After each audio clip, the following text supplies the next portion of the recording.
you take a drink with your friends and somebody says, yeah, we should go skydiving tomorrow. And you go, yeah, we'll go skydiving tomorrow. Yeah, yeah. And you go, yeah. And everybody goes, yeah. So then that night you're laying in your bed and you just keep, and you're terrified. You keep imagining over and over again jumping out of an airplane, and you can't figure out why you would do that. You wake up the next day and you go, down, and you said where you were going to meet, and everybody's there. So you get in the van and you're like, oh my God. And your stomach is terrible. You can't eat and everything, but you don't want to be the only punk who doesn't jump out of this airplane. So you fly and you go up to 14,000 feet, and somebody opens the door, and in that moment you realize you've never been in a freaking airplane with the door open, and you're looking out down to death. And they say, on 3. And they say, 1, 2, and he pushes you on 2 because people grab on 3. And you go,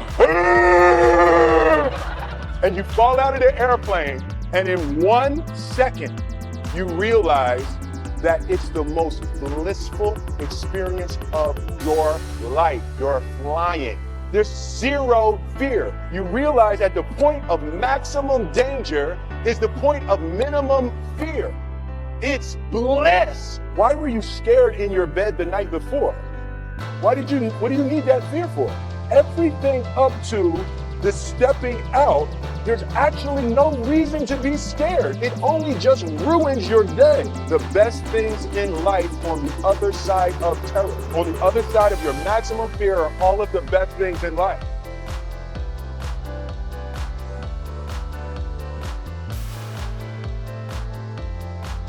I didn't have an easy experience. I didn't come in as a top-rated recruit. I didn't come in with the opportunity to play right away. I had to earn it. And you know what the greatest honor I've ever received as a player is? In my 4th year and my 5th year, I was named team captain. That, to this day, is the single greatest achievement I've ever had as a football player. Because the men in this room chose me to lead their team. And these were my best friends. These were the guys that knew that I liked to work, that knew that I loved football, that knew that I loved to play, that knew that I wanted to be the quarterback for Michigan. And all the lessons that I learned here on State Street and in the big house, that's still what I bring to practice today. And after 14 years, I love the game more than I've ever loved it. But where did I learn the love for the game? Where did I learn to practice? Where did I learn to compete? It was sitting in the same chairs that you guys are sitting in today.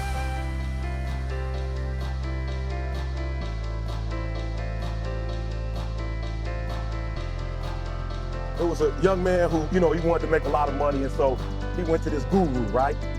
He told the guru, I want to be on the same level you are. And so the guru said, if you want to be on the same level I'm on, I'll meet you tomorrow at the beach at 4 a.m. He liked the beach. I said, I want to make money. I don't want to swim. Guru said, if you want to make money, I'll meet you tomorrow, 4 a.m. So the young man got there at 4 a.m. He all ready to rock and roll, got on the suit. The old man grabs his hand and said, how bad do you want to be successful? He said, real bad. He said, walk on out in the water. When he walked out to the water, it goes waist deep. So he's like, this guy crazy. I want to make money. He got me out here swimming. But the old man said, I thought you said you wanted to be successful. He said, I do. He came, dropped his head in, held him down, hold him down. Just before my man was about to pass out, he raised him up. He said, I got a question for you.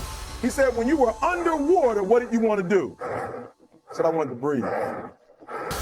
He told the guy, he said, when you want to succeed as bad as you want to breathe, then you'll be successful. And I'm here to tell you, number one, that most of you say you want to be successful, but you don't want it bad. You just kind of want it. You don't want it badder than you want to party. You don't want it as much as you want to be cool. Only those who risk going too far can possibly find out how far one can go. Are you hearing me? You don't count the cost on this one. You don't count the cost on this one. You just do what you got to do on this one, and then you look back when it's all over and you see the reward. You look back and you see the accomplishment. You don't count it. You just look back and you see what you succeeded. So what I'm telling you is, you can't count the cost, because if you count the cost and you see how much it costs, you might quit. You might give up. So you got to go in knowing that I don't count the cost. Listen to me. You don't count how many breaths you take. You don't count it. You get to a point when you don't count it. You just do whatever it takes to get whatever you want.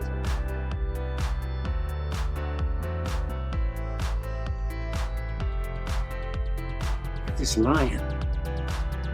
He's the king of the jungle. Huge mane. And he's laying down under a tree in the middle of Africa. He's so big. He's so hot. He doesn't want to move. Now, the little lion comes. They start messing with him. Biting his tail, biting his ears. He doesn't do anything. The lioness, she starts messing with him. Coming on, making trouble. Still, nothing. Now, the other animals, they notice this. They start moving. Jackals, hyenas, barking at him, laughing at him. They nip his toes and eat the food. It's in his domain. They do this, and they get closer and closer and bolder, until one day, that lion gets up and tears the shit out of everybody, runs like the wind, eats everything in his path. Because every once in a while, the lion has to show the jackals who he is.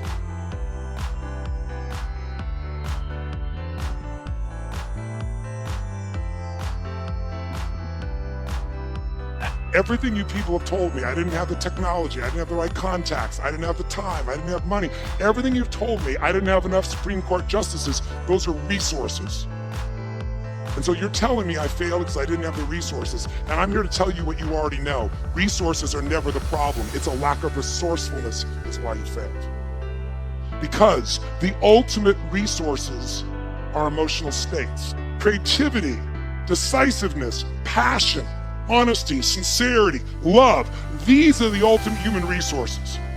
And when you engage these resources, you can get any other resource on earth. Resourcefulness is the ultimate resource. And if you don't have what you want, stop telling yourself the story because you don't have the money, you don't have the time. That's bullshit. It's because you haven't committed yourself where you would burn your boats. If you want to take the fucking island, burn your fucking boats. And you will take the island because people, when they're going to either die or succeed, tend to succeed.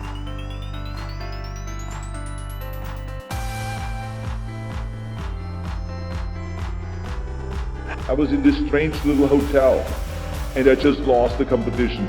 I cried all night.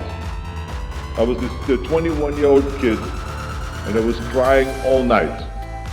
But then eventually I got back again and kept thinking about what am I doing in America? I'm here to beat all of the American bodybuilders. I'm here to beat all of the bodybuilders all over the world. So let's get our act together. There will be payback time. It is so important that you work your butt off. Don't ever look for shortcuts. You have to recognize that there are 24 hours a day. We sleep 6 hours a day. And I know there's some of you that say, wait a minute, I take more time to sleep. I said, just sleep faster, okay? Because you should only spend 6 hours in bed because otherwise it's a waste of time. And then you have 18 hours left. Most people work, let's say 8 or 10 hours. So now you still have 8 hours left. What do we do with these 8 hours is really the question. So this is when you have to study and learn something new. The key thing is to keep in mind what is your goal and keep looking at that as you get up and dust yourself off. Okay?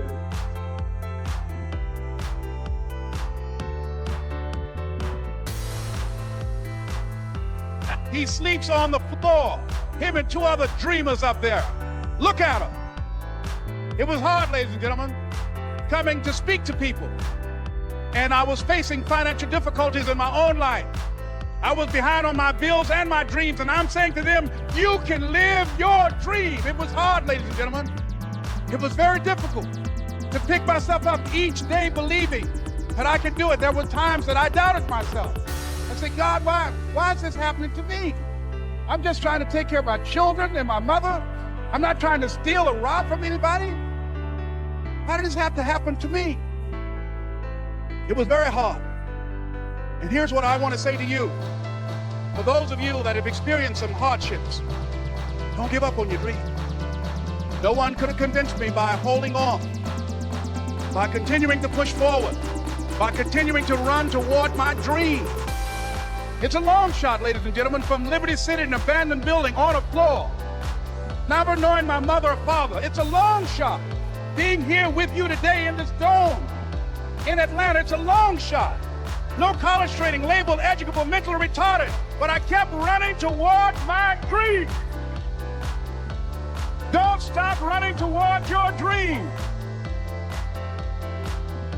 I've had my shares of ups and downs. I've had many struggles. I've had blood clots in both my lungs at the same time. And I lived through tragedies and controversies, and people looked down on me, put me down because I didn't look like them.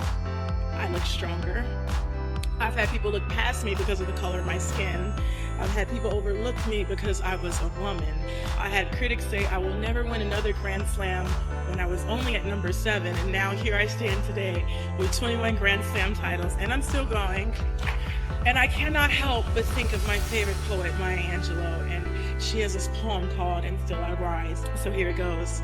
You may write me down in history with your bitter, twisted lies.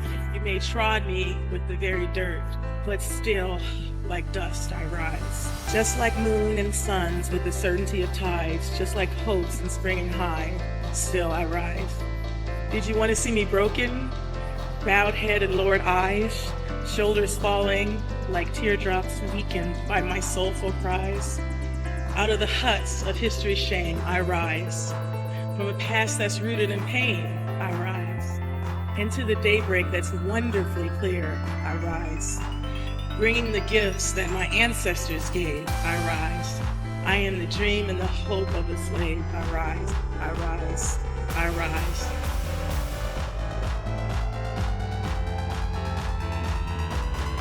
35 years of liquidation, open heart surgery, dying 3 times on the operating table, CT.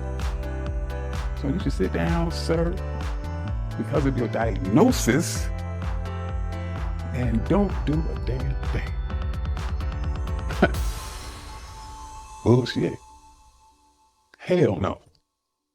Every time I go to the doctor, they tell me what I shouldn't be doing, and what I should be doing, and what I won't do, and what I can't do. And I politely go out the door and do whatever the fuck I want to do. And I'm gonna do that until they throw dirt on top of me. This is my life, and I choose to live it the way I want to live it. It's impossible.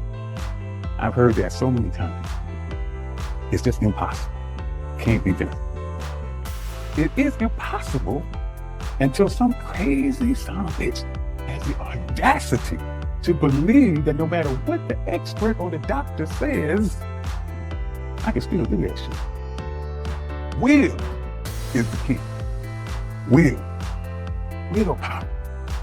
Anytime that you give your best effort, that you give everything that you possibly can give, that is satisfaction, and you know that I did my absolute best, I did all I could do. There's victory in that. Remember what you are. Remember what you are.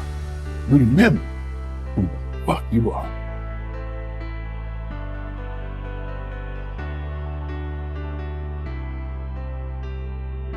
I had like $106 in the bank, and like I said, I had to sell my dog, and things were not looking very, very good. My $40 car had just blown up, so I was taking a bus to work. I had no film history, no real film knowledge. I was just working from, I guess, instinct, and I knew this was like the moment of truth. And they said, "Sylvester, you ready?" I said, "No, but Rocky." Because so often I had gone to fight films or sporting films. Yes, we're going to go out there, we're going to knock him out, you're going to win. I said, no, I'm not going to win. I'm going to get destroyed. But if I can just be lucid, if I can still be standing on my feet, you know what? Then life isn't so bad. And I think, again, symbolically, at the very end of our lives, if we can still say, you know, we were never humbled, we were knocked down, but we got up, and I can say, I lived life with integrity, and I took all the blows, and I still prevailed. I think that's a good epitaph for anyone, and that's what I tried to capture in this film. But more importantly, you can't be alone. To really succeed, no man really is an island. When you find the right components in your life, the right people that gel with you, then you feel as though you're invincible.